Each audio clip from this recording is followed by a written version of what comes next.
Show with Orlana Darkins Drewery, your connection to events, topical interests, issues, and the movers and shakers in our world, and the opportunity to learn things that make you say, oh. Experts are predicting 2023 will be a pivotal year for new cars. Joining me today is Brian Moody, executive editor of AutoTrader. Brian has been an automotive journalist for more than 15 years, having appeared on shows such as Good Morning America and CNBC's On the Money.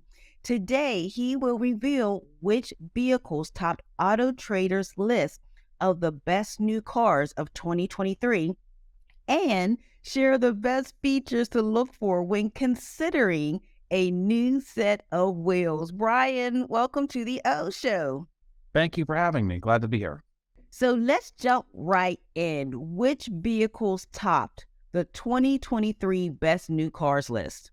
Well, we have a list of 11 cars, and they're in a variety of sizes and price ranges. I'll start with the Acura Integra. That is a reintroduced model. If you remember back in the 80s, 90s, and 2000s, there was an Integra. It's kind of like a little affordable sports car, but now it's a sedan.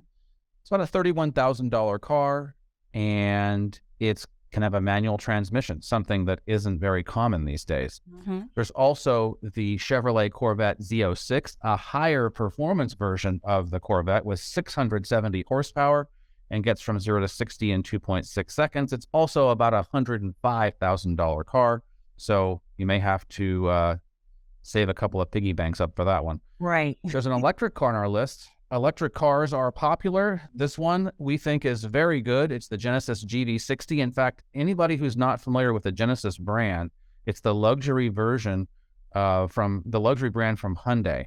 And Genesis cars are excellent. Every single one I've driven is just completely amazing in every possible way. So if you're looking for a luxury car, consider Genesis. We also like the Honda Civic Type R. That's a performance version of the Civic, but we also like the Honda CR-V. Definitely not a performance car, but it's a $31,000 small SUV, and it has a little bit of, let's say, off-road and snow driving ability. And here's the surprise on our list this year is the new Toyota Prius. Usually the Prius is thought of as a dorky-looking hatchback that's also a hybrid. And that's fair, except this year, the new Prius is much better looking. It's sleek. I almost would say sexy, but boy, calling a Prius sexy just sounds silly. But it is nicer. It has great wheels. It looks cool on the outside. It looks cool on the inside. It even gets almost 60 miles per gallon. That's pretty impressive. Yeah, it's 2023. Let's go ahead and just call it Prius sexy. Let's just do it. Well, it couldn't be any weirder than the rest of the things that happened. So tell us, what factors help to determine which vehicles made the cut? Well, we drive these cars and we score them on a variety of criteria. Value is one of the things, expected reliability, comfort features, bang for the buck. So yes, of course, you would expect a $100,000 Corvette Z06 to be fast. That's not a surprise, but what we like is also cars like the Toyota Corolla GR, which is about a $35,000 car, but also gives you excellent performance and great expected reliability. Those kinds of things are things that we consider, but we also consider more mundane things like how does it work when you go pick up your kids? How does it work when you go on a road trip? Is it noisy inside on the freeway? Or is it quiet? How does the radio work? Is the touch screen easy to figure out? Those types of things. Awesome. So what are your tips for buying a car this year? And I want to couple that question with, can you share what are some common mistakes people make when shopping for a car? Okay, so common mistake, I'll start with that. Shopping by monthly payment. Don't go in there and say, I can afford $500 per month. Listen, you can buy a Ferrari for $500 a month. How many months will that be? Many months. But you still could do it. So know the price of the car. Another thing is, before you go looking for a car, either before you contact a dealership online, before you correspond with them, or before you go down there, know your credit score. Your credit score determines so many things. When you see these advertisements on television or the internet or on radio, low financing or whatever. That's not for everyone. That's for people who have excellent credit. If you don't have excellent credit, it's better that you know that going down there. And then back that up with, if you want a deal, if you want like the lowest price, don't go looking for the car that everybody else wants. Full-size SUVs, minivans, and full-size pickups are in high demand. If you're going to go get a car that everybody else wants, there's not going to be a deal on that car because there's 5 people waiting in line to buy it if you decide not to. So look for sedans or hatchbacks. Even some hybrids like the Prius are not quite as high priced as other, pricier big SUVs.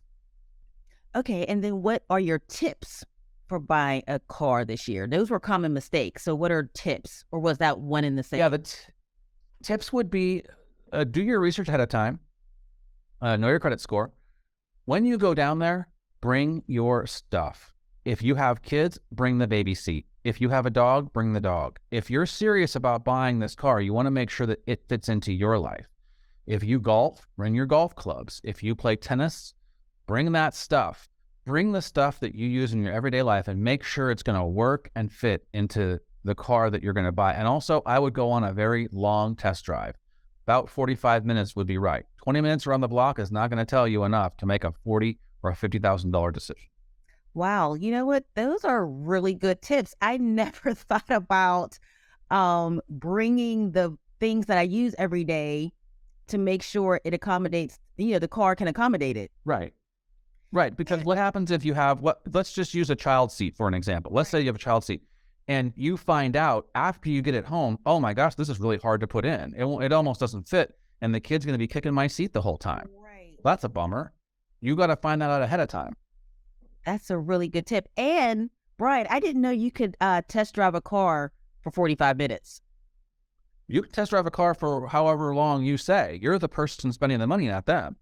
Some dealerships offer an overnight test drive. Not all, but some.